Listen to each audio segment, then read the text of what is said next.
So in this video, I want to talk about the topic of conscious community. And I'd like to help us all further on the path of better understanding our empathy and then acting on this expanded understanding to better work towards like finding or building um, more authentically empathic communities or empathic educational spaces. Why? Because this is a key component in growing our consciousness, which is not just an individual effort, but needs to happen on a group level as well. So first, welcome. If you're new here, I'm Shannon, and my videos here are like part of a conversation that I'm building that I'm aiming to like help people who are on a path of authenticity and embodying their authenticity and like just trying to like help you further with your own higher growth and transformation. Like I said, this is in part a collective effort. I'm on this path also. And basically this is about like finding and stepping into and staying within our own alignment and what that means. So please check out some of my recent videos, and if my approach to these topics resonates with you, I'd love it if you subscribed, and please drop a comment if you have any questions, or if you want to share how something I talk about relates to your own experience. I'd love to hear from you. So back to today's topic on community though, which is very relevant now. Something I've been very attuned to over the years, and I think it likely means that I'm meant to address this in some way, is what's the shared or communal quality of our different conversational spaces, wherever these occur. So this is a boardroom, or it's a public lecture, or a classroom, or a group therapy session. And how well are we fostering emotional safety as well as energetic and cognitive openness so that we each have increased access to higher levels of intersubjective empathy and shared understanding? So, can everyone feel invited to the table? Does everyone feel safe at this table? Does everyone feel authentically seen and heard at this table? Because if we can do that, we like make massive leaps in the growth of our own consciousness, because it's not just an individual thing. Like we need this happening within groups as well. So I'm taking like a bit more of an expanded framework with this video compared to some of my previous ones, but I think if you stick around, you'll see like how this starts to fit in or comprise what I've already talked about with like giftedness and empathy. So, and if you haven't seen some of those, I encourage you to check those out too. And obviously part of what I'm responding to with this video is in part a response to like recent event on the world stage, and some of the new atmosphere that I have definitely felt sinking in over this past week, where many people are shutting down and others are straight up like dissociating or disavowing what's actually happening. And I'm not trying to present this as like a two sides type of framework. It's multidimensional, like it's happening like with everybody, like on any plane of however you want to look at who's here. So, but what I feel is like the real growth for everyone here is like learning to like open and to stay open to like the full reality of not just your experience or my experience, but what someone else is saying of their own experience, and to stay open in a way where we're also not shutting down on our experience or on someone else's, some other group's experience. And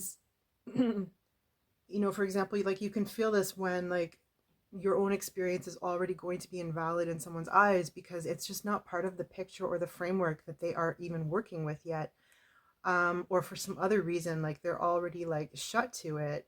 And that really like shuts off like a whole part of who you are, a whole part of the conversation. It's like if you have, I don't know, like is it like 5K video now, and you've got like a huge chunk of the screen, like 1,000 pixels that just kind of drop out. The rest of the image doesn't like move around to contain that. You're just like losing part of the image. So with all of that said, it just feels to me like there are like two key elements or paths in developing like conscious community. And here, I mean, everyone's authenticity and their empathy can be present. And community can also be as small as like one other person that you can have an ongoing conversation or check in with. So community can take many shapes. So it's always just some intersubjective arrangement where, you know, two or more people can like grow or deepen in their own awareness, in their transpersonal awareness, and just go beyond the personal ego. Like that is immensely healing. And that's part of why we need to do this like explicit kind of group work where we're not just forming groups based on like egoic forms of identity, like classifications of identity which belong to our human self, but forming groups based on like resonance with our higher self, so to speak. Now, the two paths that I see that both need to be present here are, one, on the one hand, what I would say is like listening to your heart. And this is like reading energy and knowing how to go beyond language, knowing the limits of language. And then at the same time, on the other hand, also being able to verify our logic and to have literacy in logic, because logic is not an enemy. Logic is actually like a very deep, fundamental, and like multi-dimensional kind of ability that we have. It's not just about like making rational, like yes, no, logic gate kinds of decisions. Like it's way more multi-dimensional than that. And so on this side of things, it's kind of like we want to like get into kind of like an intellectual blockchain of like somebody has their own intellectual, personal intellectual history, and it's kind of like their own blockchain of like how they've arrived at certain conclusions and everything. So we need both of these. They both relate to what's happening now as well, and to our ability to form like conscious communal connections that go beyond like the human categories, egoic categories. And so the reason though that this is so crucial now, like on a more fundamental level, is just like this very real sense of like a disintegration of many collective reference points that we were or are all part of.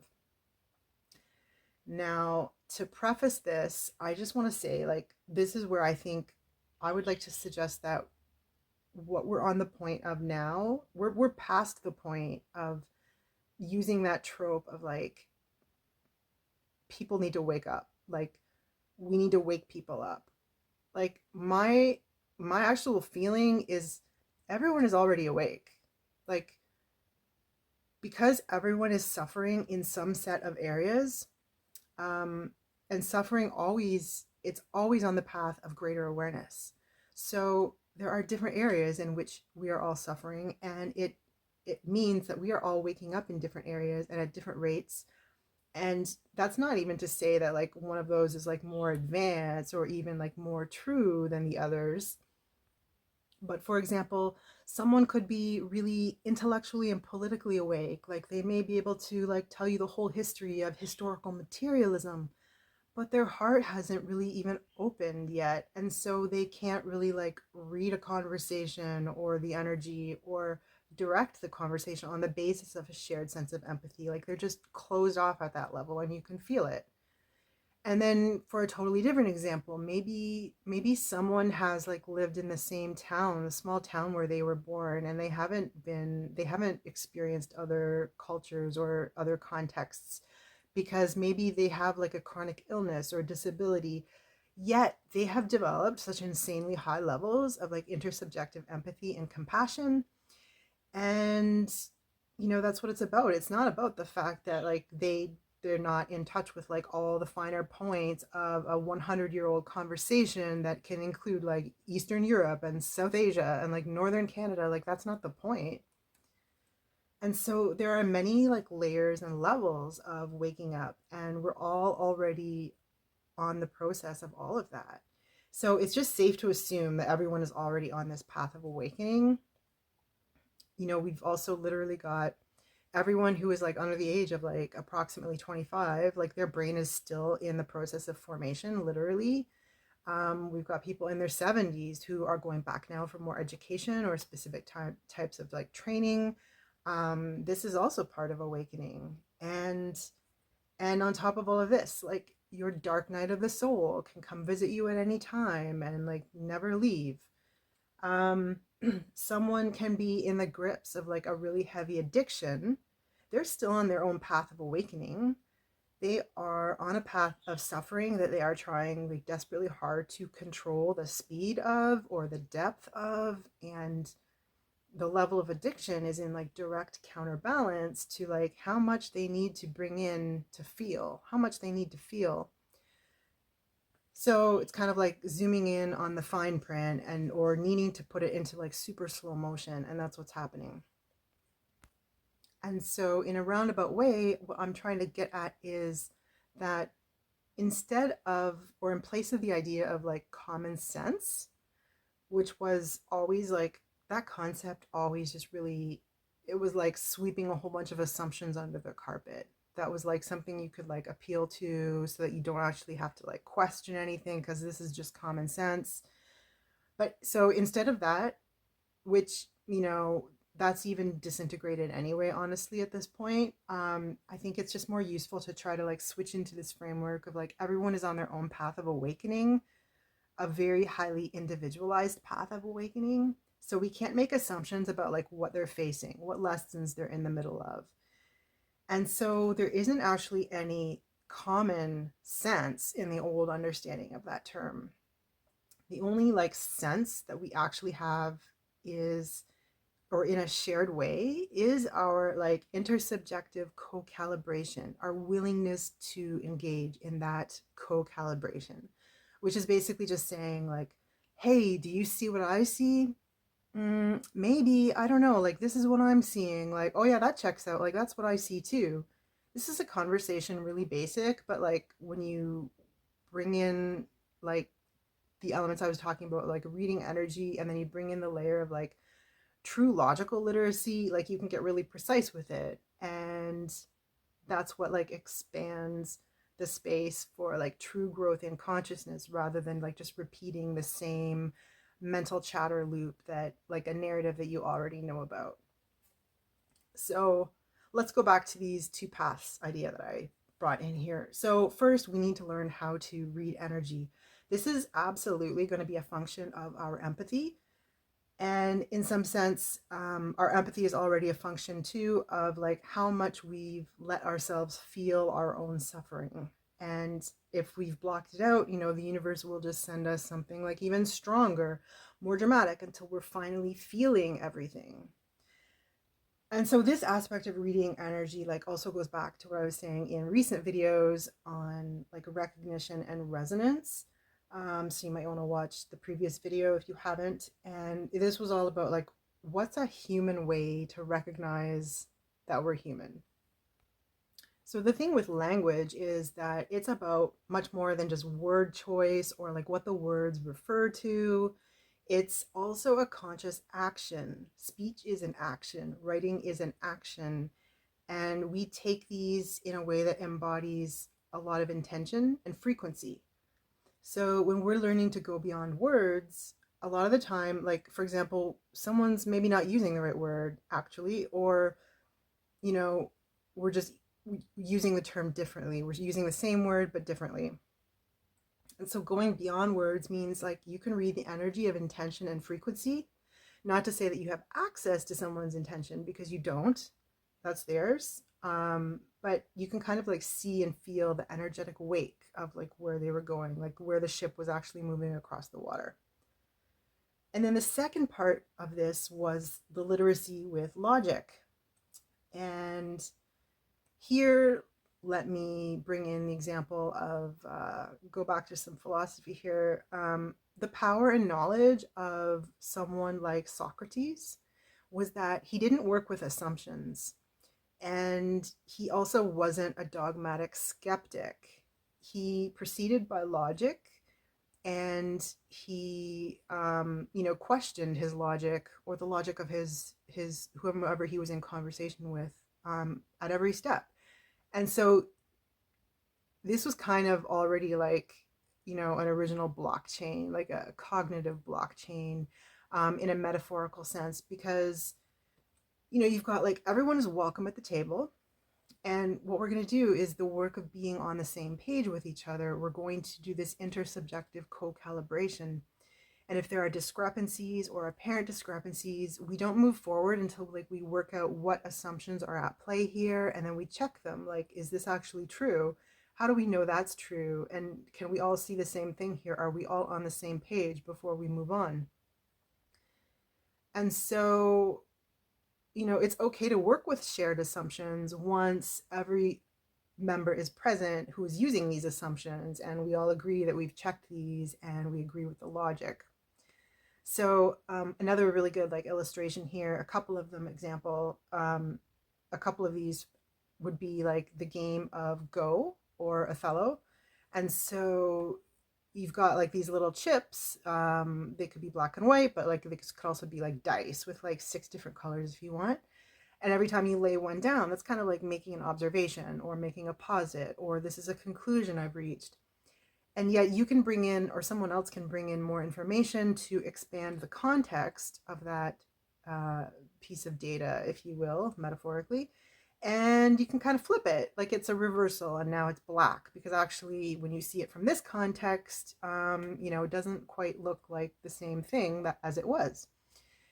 And this is one way in which a lot of things can appear in ways that are actually like opposite or different from how they actually are. Like if you still need to bring in more information, it's not settled. And then another example here too is what's known as the logic square. And basically with the logic square, you let's say like I have a conclusion and I'm arguing X, hey, this is what's happened. And you can either say like not X and negate it that way.